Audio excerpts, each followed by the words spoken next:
Hey guys, it's Stephanie. In this video today, I want to share with you all the tips that have made meal times so much easier for us, less messy, and more intuitive. I'll link all my favorite products down below for you and also give you some great advice that I wish I had when Gianna was first starting salads. I hope all this advice is super helpful for you and makes your life easier as a mom too. So cloth bibs are good for little babies when you're cleaning up spit and dribble, but silicone bibs are even better when you start feeding your little one solids. This little set is from Target and have a helpful catch-all pocket.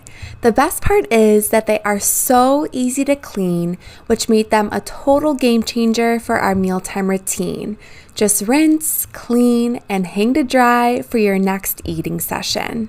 Or even sleeve bibs like these are another great mom-approved option that can help contain the mess and then protect your babe from all that food splatter. I think a big one too is remembering how small your child's tummy really is. You remember that old rule of thumb where it's like, oh, your stomach is only as big as your fist? Well, it really does apply to children and adults alike. You know, it's actually a good visual to remind us how much food can actually fit into our bodies at one time. Baby hands and toddler hands are of course so tiny. You know, I remember scrolling through Pinterest trying to come up with baby-led weaning ideas and toddler food ideas, and all of the pictures of course were beautiful plates and all these huge portions. And the question is that realistic to expect your baby to eat all of that food? And the answer is probably not. I would get so stressed out if Gianna didn't eat every little bite of food on her plate. For these tiny humans,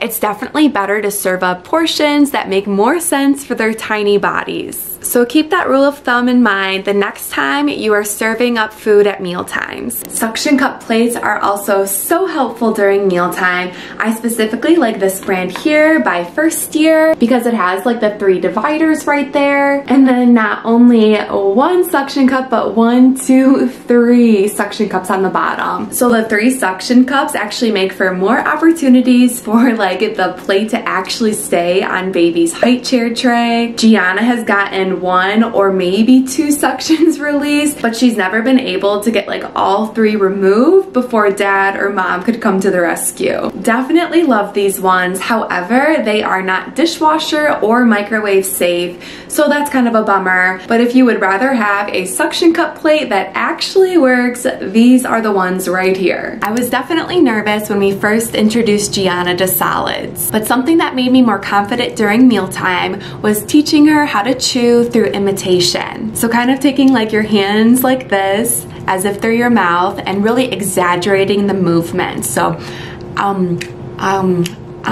it's kind of like a monkey see, monkey do kind of thing, and showing her how to really use her jaw muscles and chew food around her mouth and swallow in the back. Like anything in life, it does take practice, so just keep trying. Don't stop on the first try. Before you know it, you and your baby are gonna get the hang of it in no time. Having a small cutting board and a pair of kitchen shears like these also made a huge difference in mealtime prep.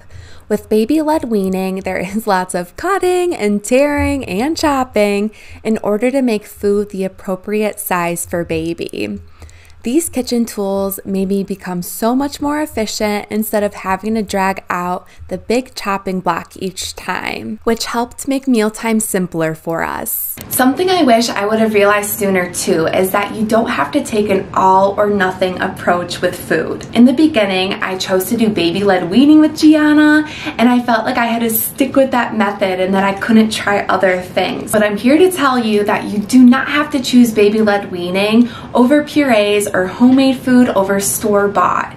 And you can really do a combination of everything and anything you want to try with your little one. What's most important is that you find a method that works well for baby and your whole family, because at the end of the day, a stress-free parent is going to create the most positive mealtime environment for your child. When you're confident in what you're feeding your child, your baby will become more confident with you. Baby sign language can also be a great way to make mealtime easier. You can start practicing baby sign as soon as you want, but it probably won't be picked up very well until your baby's a little older or even a toddler. I just feel like it's a great communication piece to help with the mental load of motherhood, because otherwise it's just such a guessing game, which gets very exhausting. So a couple of signs that we use here are more, yeah.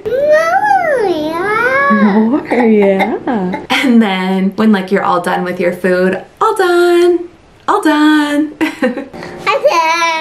All done. And if baby's hungry and you want to ask if they need food, pretend you're like picking up a piece of food and go, food, food, kind of asking like if they're hungry. And then there's also water, water, and then milk. So you kind of do it like you're squeezing like an udder or something, milk.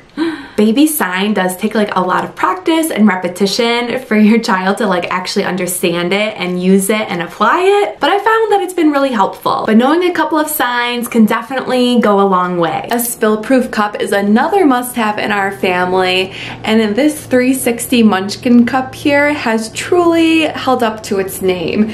So I do have a little bit of water in here. Nothing.